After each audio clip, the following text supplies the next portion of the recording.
Hello, bees and bears. Tony here with my third Killer Queen tech video. This time I'm switching from tech, standing for technology, to technique.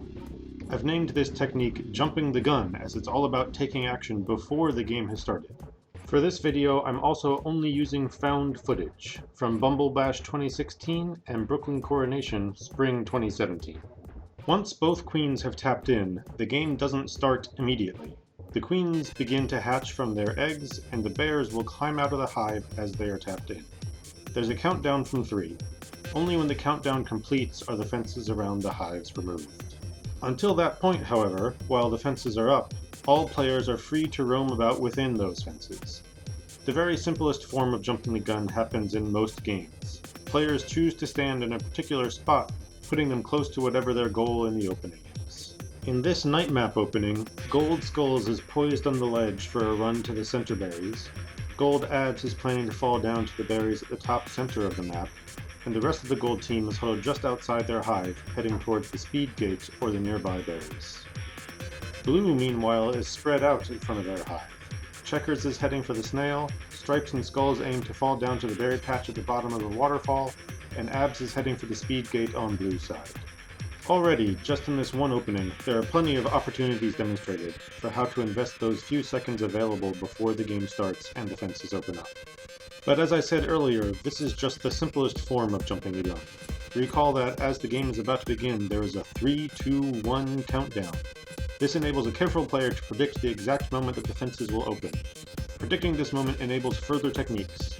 Each map has a different arrangement of objectives and fences, so each gives different ways for leveraging this technique. The opening is a critical part of each game, and the one each player always gets to practice, so it makes sense to learn and optimize techniques like these. On the day map, there's only one advanced way to jump the gun. Just like in the real world, the bees of Killer Queen obey the basic laws of physics, specifically inertia.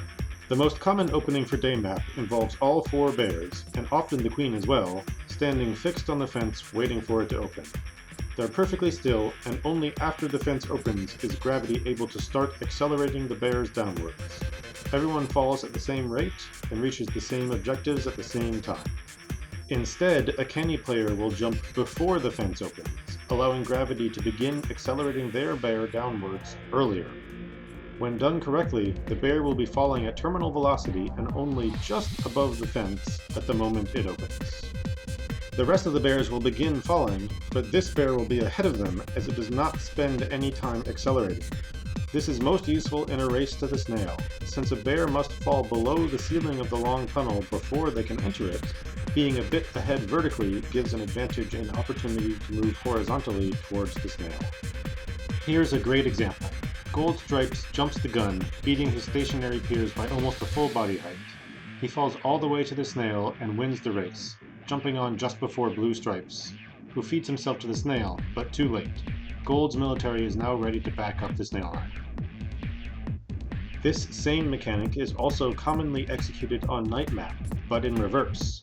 It's common for both queens to clash in the center of the map, each trying at the same time to invade enemy territory while preventing the enemy queen from invading their own.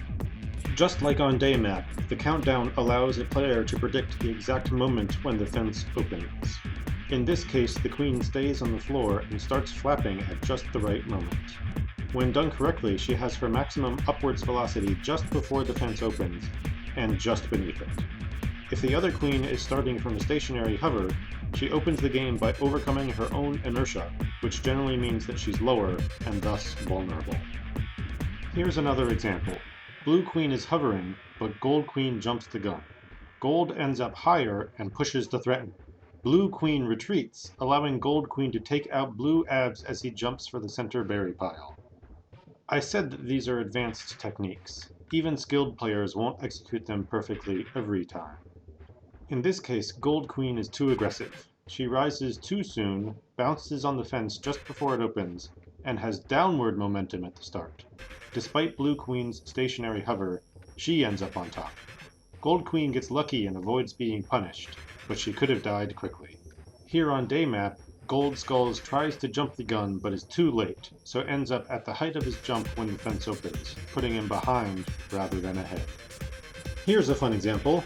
Watch Gold Stripes. He jumps towards the worker tunnel at the bottom middle of Night Map before the fence opens, runs through and bumps Blue Stripes at his own safe gate. It's not quite executed perfectly here, but I think the move has potential. Again, thanks for watching and I hope you enjoyed. I can only make technique videos for topics like these when I know the techniques. I've got a few saved up in a list, but maybe you know of clever techniques that I don't? If so, reach out to let me know. You can comment here on YouTube, and I'll link the Reddit discussion in the description as well. See you next time!